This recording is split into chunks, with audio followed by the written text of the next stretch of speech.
Greetings once again from Dallas. Rick Henry along with Julia Westerman.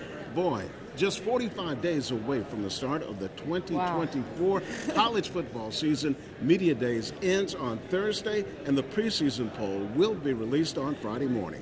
USC head coach Shane Beamer knows his team is going to be picked near the bottom of the conference, around 13th to 15th in the 16-team league. The expectations outside of the program aren't that high after Carolina finished 5-7 last year. They also lost quarterback Spencer Rattler to the NFL and some key players to the transfer portal. Beamer says they still have dedicated players and coaches with a championship mindset. South Carolina has always been home.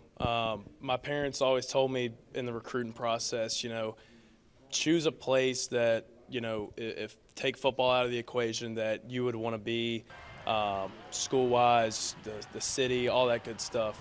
And that's always been Carolina for me. So I've always loved, obviously the environment, but more importantly, the people in the city, and obviously the school. I already graduated, got my degree. I'm getting my master's right now, so I've loved every single minute of it, and I wouldn't change anything for the world. And the Gamecocks will get ready, preparing for the 2024 season. Practice begins the first week of August. Well, and one of the biggest storylines of this past offseason was the retirement of Nick Saban at Alabama. It started a domino effect in all of college football. Since that day in January, the Crimson Tide brought in Kalen DeBoer from Washington. A good number of players left the program in the aftermath, but there's been little to no drop-off in recruiting, and Alabama is expected to remain one of the top teams in the conference.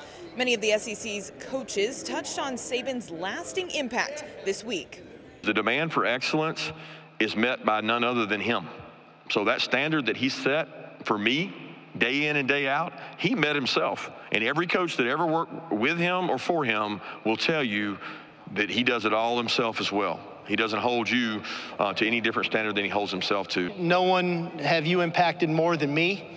I would not be standing here today without you and what you've meant to my career, to my life, and I can't thank you enough. And the impact that you've had on our game has been second to none.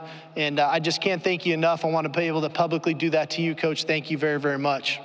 Rick, if you can even believe it, Saban did not pick the Crimson Tide to go to the SEC title game. He went with UGA and Texas, and one of his former players actually said he's not going to let a guy who plays golf all day dictate how they feel.